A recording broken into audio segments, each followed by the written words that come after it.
I mean, he didn't do a whole lot until the end of that game, but let's. Okay, this isn't a Jared Goff episode, but kind of every episode is a Jared Goff episode.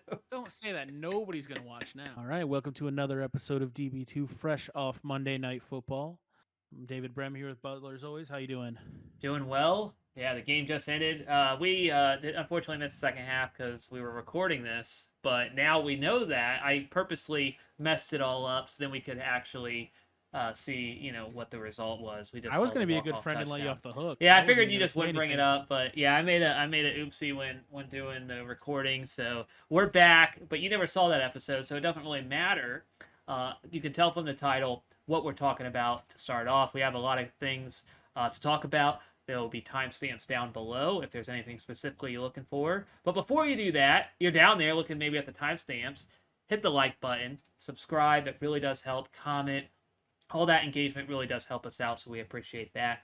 But let's go ahead and dive into what I want to talk about, and that is my Houston Texans, of course, coming off a fresh win, leading the division, by the way. The only team to win in the whole division. We'll see how long they stay at the top there. But Pharoah Brown. Now, this is a guy who will not be on any, probably no one will talk about. We're probably the only people in the entire world talking about Pharoah Brown. Besides Pharoah Brown's, family. Might Immediate family. Immediate. Not even, not, So not even like uncles. So like, yeah, we're good. so Pharoah Brown, he did only have 5 targets, but 4 for 67, so he did well with it. Obviously, Tyrod had a pretty solid game. Houston had a good game overall. And it's good to see. We don't know what this offense was going to look like. Cooks, I mean, had a huge game. We'll see. I'm not expecting that to continue. Sell high on him if you can. But Tyrod had a solid game, and Pharoah Brown, 4 for 67. Okay, this is why I like Pharoah Brown. One, he's young, so we'll see how they use him. But the fact is, he was on the field more than Akins. Not only that, he took more snaps. He was on the field 76% of the snaps. Akins for 60% of snaps. A lot of two tight end sets there. But not only that, but he actually was part of the offense. Akins, I don't think, had a single target. So you take all that together, and just I feel like big play. Like, I mean, he had a lot of, like, obviously if you're 4 for 67, you got some pretty good long completions there. I personally think he has the potential. Again, this is not somebody you maybe pick up in a 10, 12 team league, but this is somebody bye-week fill in. But I do think he has the potential to be a top 10 dark horse for a top 10 tight end. Remember, after you get past the top 4 or 5 guys, it drops off usually. It's like 10 points they average. So I think Pharoah Brown, this game right here, could be kind of where he's at a lot of games. He'll have some bigger games. He'll have some touchdowns, I think. We'll see how much involved he is and how many Texans touchdowns there are at all.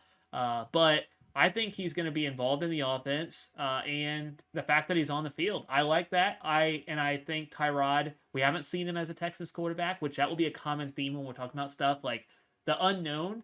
To me, is kind of interesting. I find it to be interesting. I think we don't know the connection between Pharoah Brown and Tyrod. That after this game, he had some big plays. Overall, the offense played well. I think they might go back to him, and I would not be surprised if we continue to see 5 targets, 6, maybe up to 10 targets some games, depending on the way the game plays. Yeah, and like you said, that's going to be a common theme. Is this is the first look we're getting at some of these combinations, and we're not just talking rookies. We're talking guys on new teams, guys who are first time working together, and we were there's a lot of like, yes, you have the past and you have kind of what makes sense before the season, but this is the first look we're getting at some of these guys together.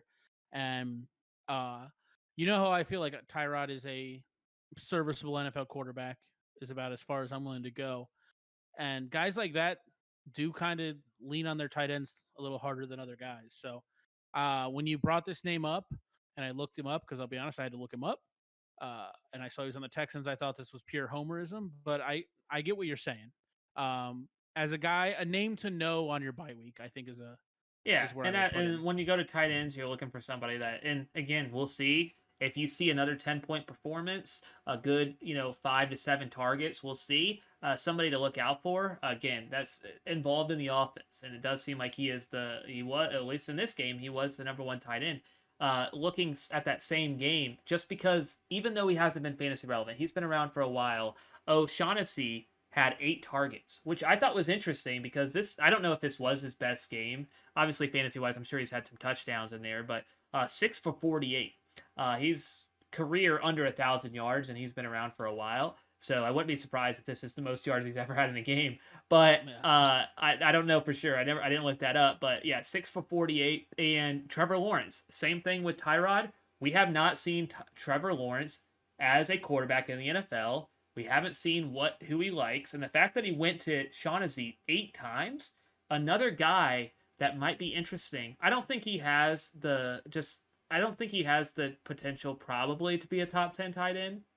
I think Pharoah Brown, there's a little bit more upside there, but I do think he is somebody that could be a bye week fill in, and who knows? I mean, I don't know. Like, we haven't seen Trevor Lawrence really, so obviously, besides this game in the NFL.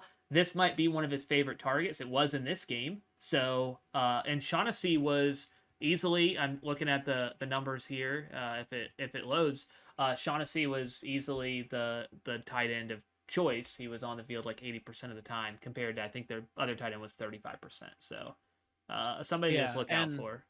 And kind of the same thing I said with kind of serviceable quarterbacks is the same thing with rookies.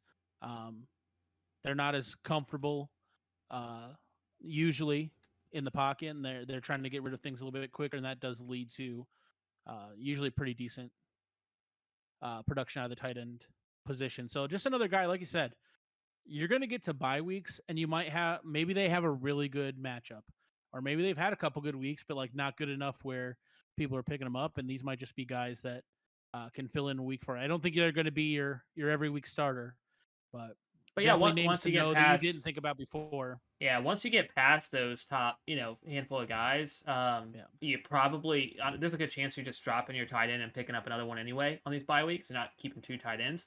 A lot of those guys on the lower end, Shaughnessy, Pharoah Brown. I mean, again, we need to see more from these guys, but I think they're intriguing after the first game, how much they were involved in the offense. Guys that are much higher owned that I think probably should see an uptick in ownership. Jared Cook, somewhere around the 20%, 8 targets.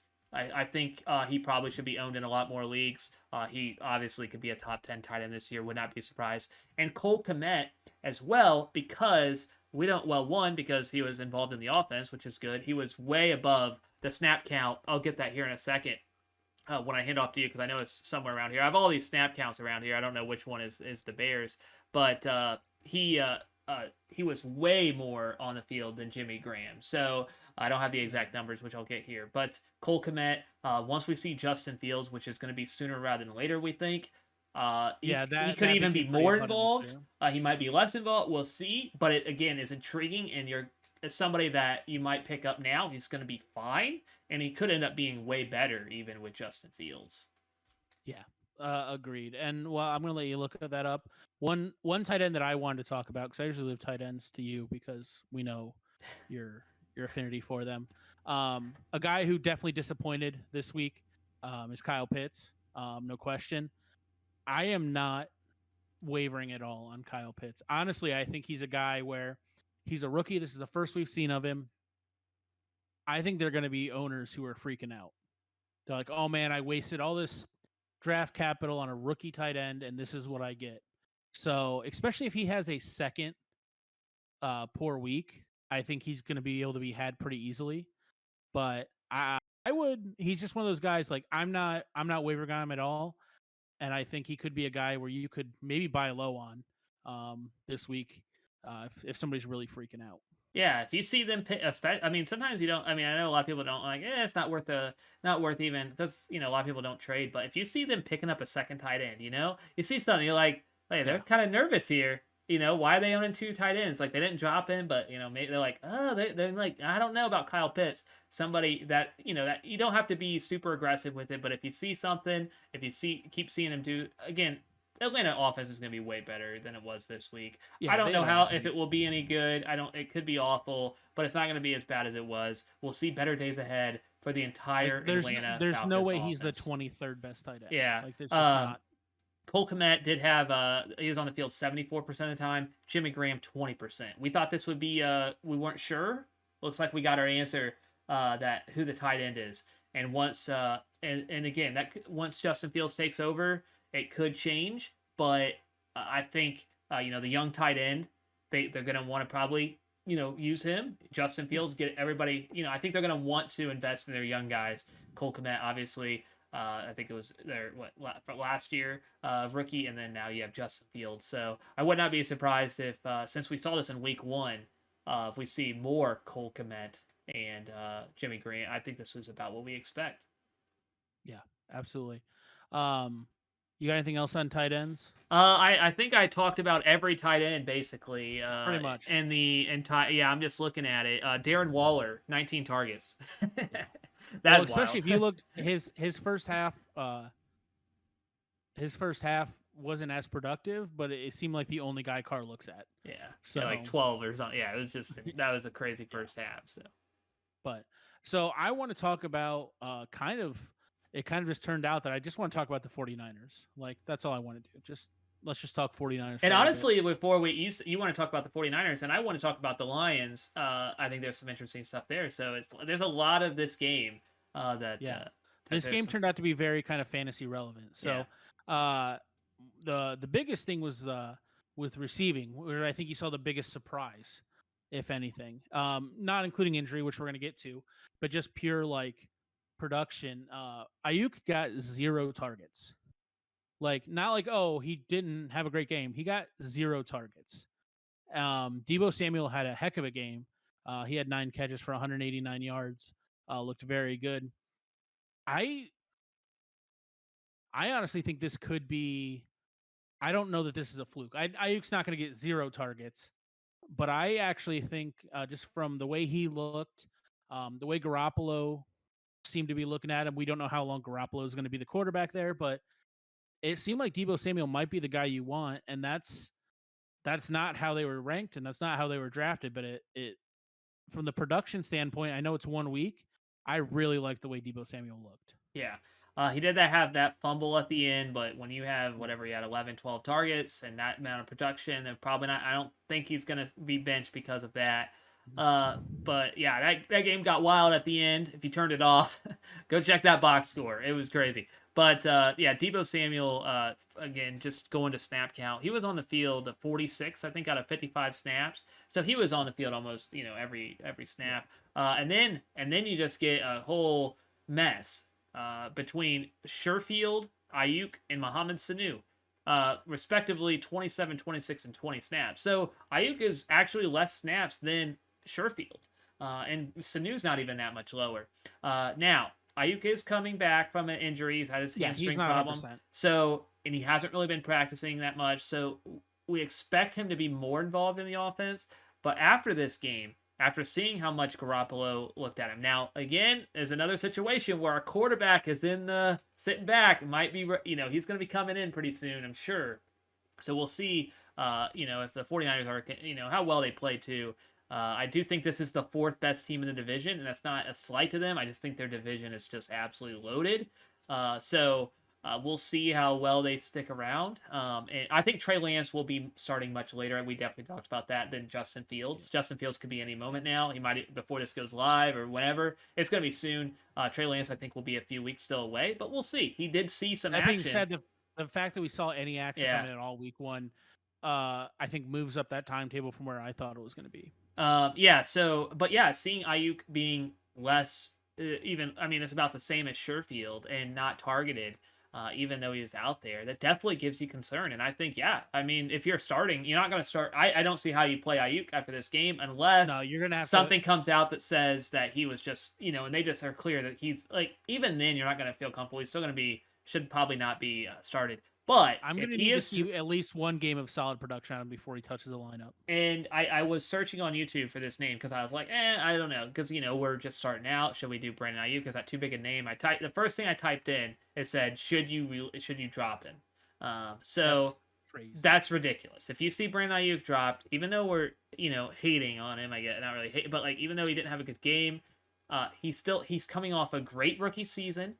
And they're big things from him. It's just not right now. Deebo Samuel looks great, played great. Jimmy Garoppolo clearly favored him. And I think if you're looking at wide receivers, it's clearly Samuel for now. And Aiyuk is still. You're not gonna say Sherfield is over Aiyuk. If you No. had to start Sherfield or Aiyuk, I still would start Aiyuk even after this game. But Sanu is not too relevant unless it's a super deep league. But yeah, you're still gonna go Aiyuk. Sherfield is maybe you could start maybe in certain leagues you super deep again. Yeah, you'd have to be But crazy. Yeah, I'm more pro Debo than I am anti Ayuk. I'm gonna need to see something from him before he can touch a lineup for me. And he was drafted as a guy you were probably expecting to be in your lineup every week. yeah, I don't have the ADP, but I do think it was in the I think 20s, he was low yeah, 20s I think maybe. it was low, I think it was yeah. So yeah, I think it was like high 20s. Are you at all concerned about the fact I was gonna make a joke here? Oh, good, I'm back here. George Kittle, tight end. Are you worried about Ross Dwelly? He had 14 snaps.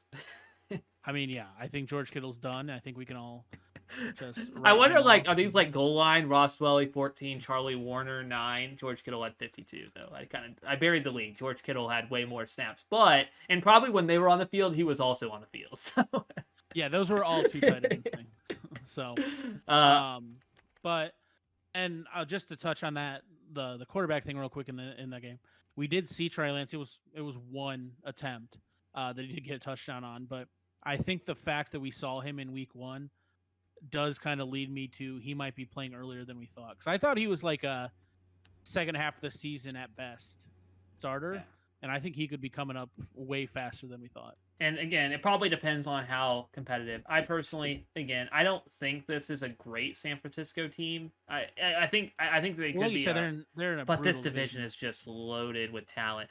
He was wide receiver 23, by the way. So, I mean, Okay, so even higher than I thought. and Yeah, overall 61. So you draft him pretty high in the early you seventh definitely round, sixth draft him to round. be a starter.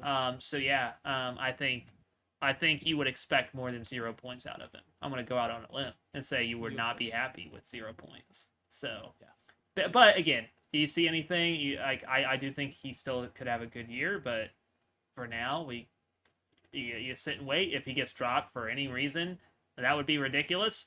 But if he does, you pick If he him. gets dropped, snag him quick Yeah, for sure. because somebody's going to regret that very quickly. We obviously saw. I'm going to let you get to your side of this game, but we obviously saw Mostert go down. He was a guy that I was pretty high on as a. If you do wait on running back, if you load up on wide receiver and all that, um, he was a guy I was pretty solid with being my number two if I had to be. He obviously went down. They say in at least 8 weeks. I think he's probably not a guy you're going to be worried about this year. He's not a guy you're going to hold because oh man, I can't lose Mozart once he comes back. But uh, Trey Sermon in this game, he was a healthy scratch, which was obviously not going to be the case the rest of the year. But and the most concerning thing was the coach saying that he wasn't one of the three best receivers in camp, which Running was backs, or yeah. running backs in camp, which was a little shocking. But Elijah Mitchell looked great when it was his number was called. Um, Yeah. He put up 100 yards. He looked solid. He was 35 snaps out of like the 55 offensive snaps, so he got a good amount of production for being like. I always think I think like he was coming in as like he wasn't even on obviously anybody's radar really. no, And then being like solidifying like okay he is the number one. Now it is gonna be I think Hasty will be in there. I mean he got 16 snaps. It whenever you have a running back go down, I think it's unlikely this next guy is going to take all the workload. But no. I do think if you're seeing 65% even out of Mitchell, I think it looks like in this offense that looks like it's going to be decently run heavy. Uh, I think that's a big part of their offense. They really enjoy running the ball, and I think that he could be really good. But again, I know a lot of people are talking about he's the number one waiver option for everybody. I mean, it's Yeah, not like we're saying he's not a anything big name. It's crazy. just one of those things. Like I think it's his job until he loses it. Yeah. Like I don't think that Sermon comes in and just takes this job. So that's my biggest thing. Is I think a lot of people were thinking Mozart has some injury history. It obviously happened again.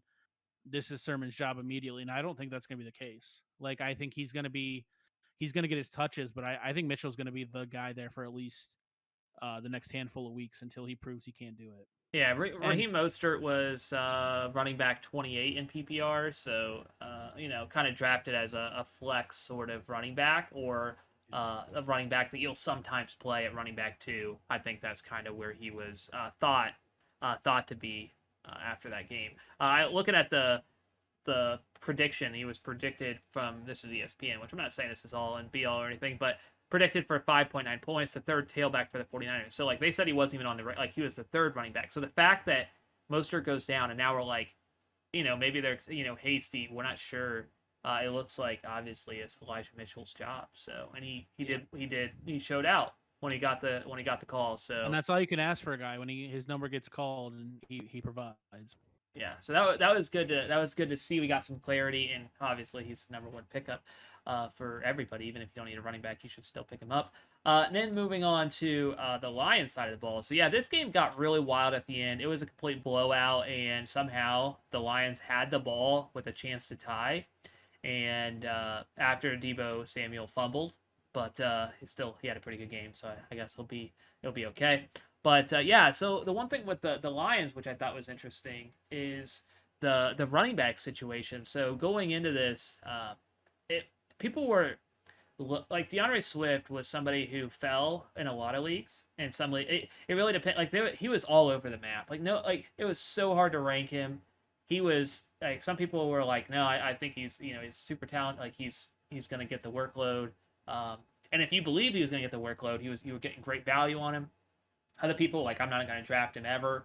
Really like ever in relative terms. Like if he's in there in the 15th round or whatever, you're going to draft him. But he's never going to fall to where yeah, I would put yeah, him. he'll never be on your team. So some people were in that situation. But what I saw in this, so yeah, he Jamaal Williams did get a good portion of the looks, but he still, I mean, it was a 2-1 split, and 68% of the time he was on the field. DeAndre Swift. Jamaal Williams was 35%. So it looks like there was maybe one or two plays where there was some overlap. But yeah, they basically a 2-1 split. And from what Campbell said after he's going to keep getting better, and they're excited. He missed some practice time. He's gonna be. I don't know if he'll be more. I think this is kind of what I expect, a 2-1 split. But they both put up huge fantasy days, which we could talk a little bit about Jared Goff, because how much did it hurt to say that?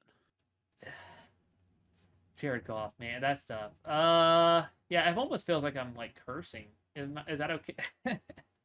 I can't. I got this disgustingness in my mouth right now. Okay, so not a huge Jared Goff fan, but if you didn't know, but Jared Goff did put up a big fantasy day. It was like a good day if you look at the fantasy numbers, but that was all like at the end. Have anything. Have anything.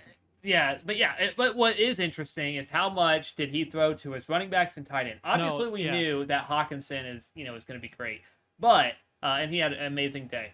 But the running backs being targeted like a combined 20 times. Wide receivers irrelevant.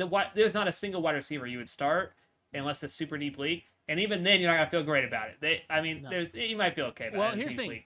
All I can say is Swift and Williams had the same amount of catches as Hawkinson did. Like, they were so involved in the passing game. And yes, their rushing days were not that great. Williams pulled a touchdown out, but they were both extraordinarily involved in the passing game. I don't see that changing, because if you look at the receivers on that team, there's nobody you're excited about or even really care about. Yeah. And Goff's going to have to throw to somebody. He can't throw to Hawkinson on every play. And he is obviously very comfortable throwing to both Swift and Williams. We think they're both going to get a decent amount of playing time. And we've obviously talked about this because we already did this episode once, but this could be a situation where they're both viable candidates for fantasy. Yeah, I think if you have either one of your running backs, depending, if you have Jamaal Williams, you might not be starting him, but depending on the rest of your team. But they're both immediately thrown into your lineup. I think for most teams, for a good amount of teams, they're both viable. Jared Goff showed he's going to give them a lot of production just by dumping it off. And you look at the wide receivers. I mean, have you even heard of any of these people? I mean, you might have, but Khalif Raymond, Amon Ross St. Brown, Trinity Benson, Tyrell Williams, okay, decent. Like, you see these names, and they're all like, okay, 75% for Raymond, he was on the field, 64% for St. Brown, 53% for Trinity Benson, and obviously they didn't do anything with it. I don't know how much of that is Goff and the receiver. I don't want to compliment Goff real quick. Hold on. You don't have to hold on. beat on him there. Okay. Like, there's no reason to bring him into that. Okay, so I was going to say something nice about Goff. I don't know how much of that is on Goff, the fact that they didn't have a whole lot of production, and how much is it on the fact that who knows who these guys are. Any of those guys would be a 4 on most NFL teams. So the fact that he doesn't have any talent at wide receiver doesn't help. That he's still a trash can, but it doesn't help. Yeah, I'm choosing to see it as look at what he's doing with the team he's been getting. Yeah, I mean, he didn't do a whole lot until the end of that game, but let's. Okay, this isn't a Jared Goff episode, but kind of every episode is a Jared Goff episode. Don't say that. Nobody's gonna watch now.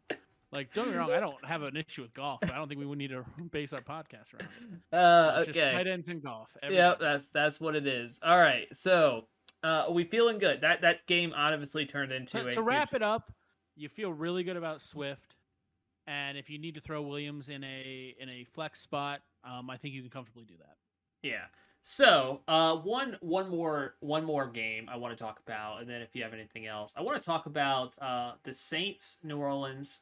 There are the Saints Packers game. There you go. The Saints versus New Orleans. Yeah, that game. That was crazy. I played the Saints defense on accident. I forgot to switch out my defense. I'm a big brain right here. I knew it. I knew that was gonna happen. They were like not even ranked. I was looking at the ESPN. They weren't even on the radar, New Orleans. But I knew.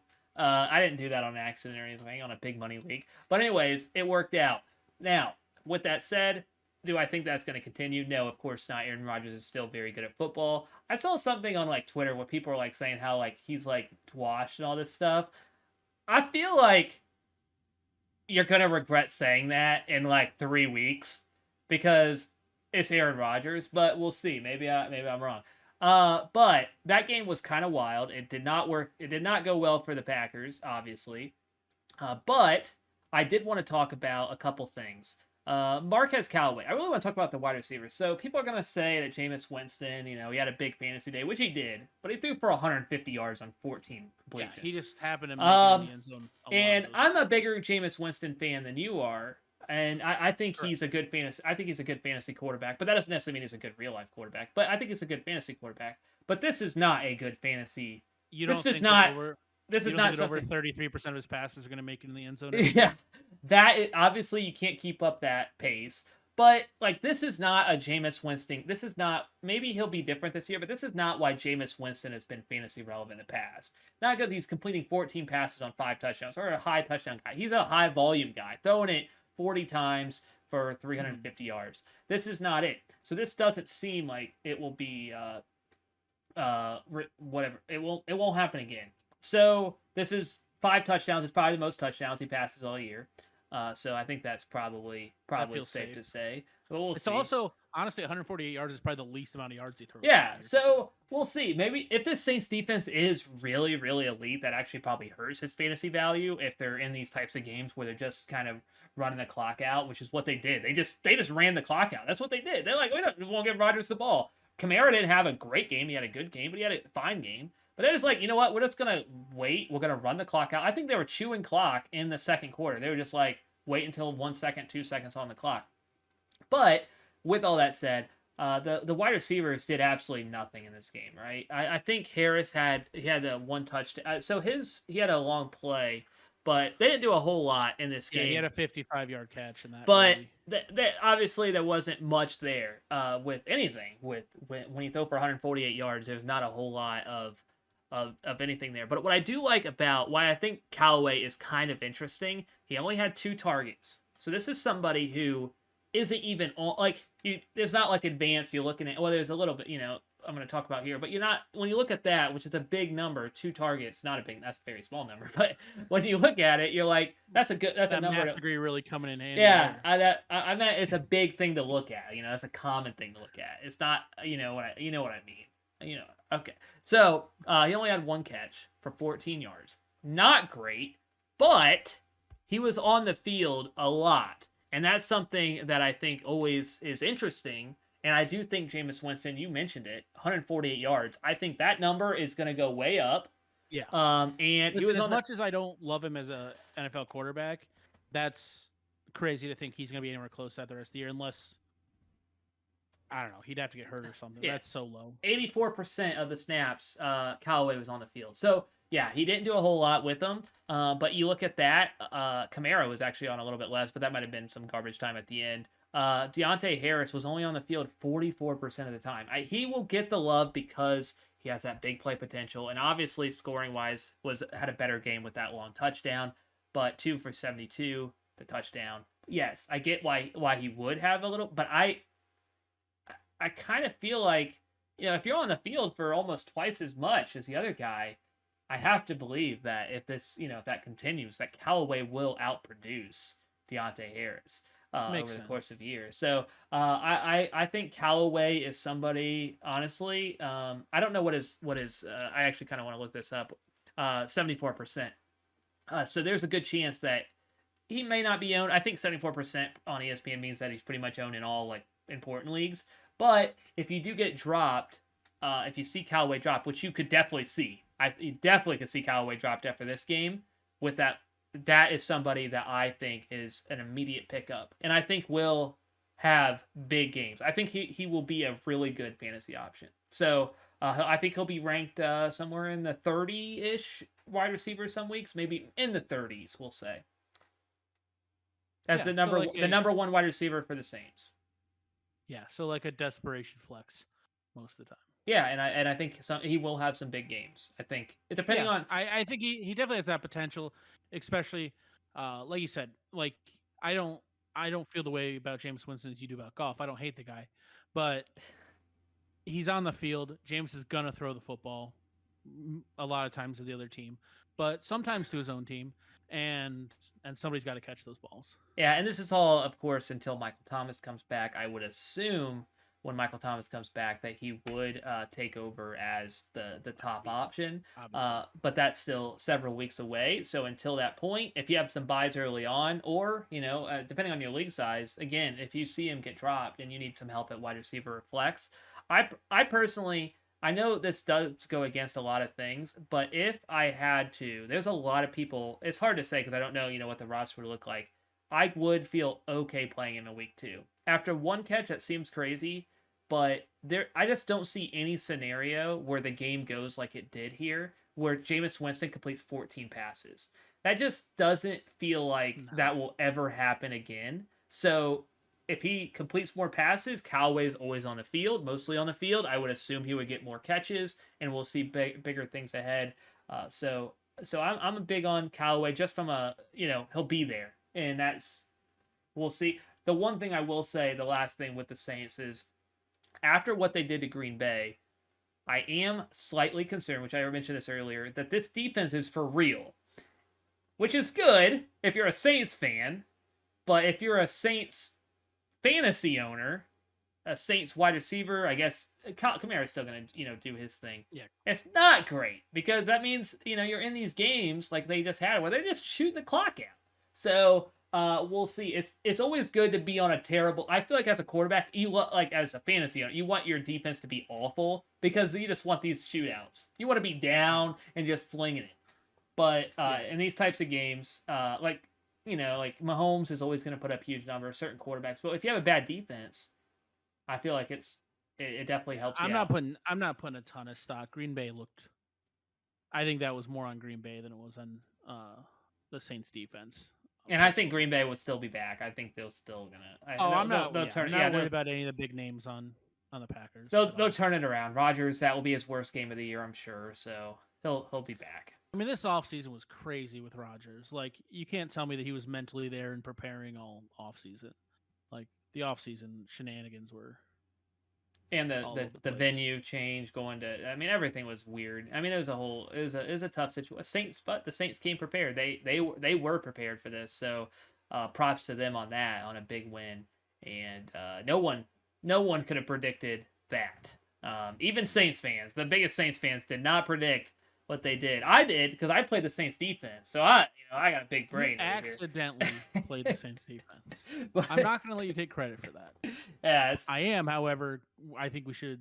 I'm going to definitely take credit for Chase. I think we should both take credit for Corey Davis, and that's going to be the only bragging I do on today's episode. yeah.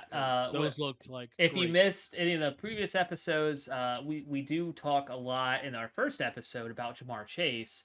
Love And Jamar Chase. at the time of you watching it, you'd be like, "Of course you're high on Jamar Chase. He's amazing. He just had 400 yards and 5 touchdowns in one game." Okay, Yeah, this is when we talked before about that he talked happened. about he couldn't see the football Yeah. because there So weren't white it stripes on wasn't before he was the best wide receiver in the NFL. So if you're seeing that in the future, okay, we didn't know that at the time. But after week 1, he looks good. Joe Burrow looks good. Bengals Trust people. look good. Just you have to look at the human element of this. It's all about trust with these guys. That's all I'm saying. Yeah, Joe Burrow likes Jamar Chase. The Bengals like Jamar Chase. Jamar's Chase. Those are two pretty big people to like a wide receiver. Yeah, and the Jamar team Chase and the quarterback. Fifth round pick or fifth pick overall. Pretty good. Pretty good day. For all rookie wide receivers. Actually, we don't even. But yeah, Jalen Waddle looked good. Devontae Smith looked good. So a good day for wide receivers. That rookie first round wide receivers. So yeah, that I think that's all that we're going to talk about in this episode. That I think we touched everything that we wanted to talk about. Let's see. You got to talk tight ends. You talked about how much you hate Jared Goff. Yeah, I think that's that's the episode checklist. That is the checklist, and we did check that box, and we checked a few other boxes. And if you did enjoy any of those boxes that we checked, if you made it this long, then subscribe and like the video, comment, and all that stuff. I think that's all, pretty much everything on YouTube.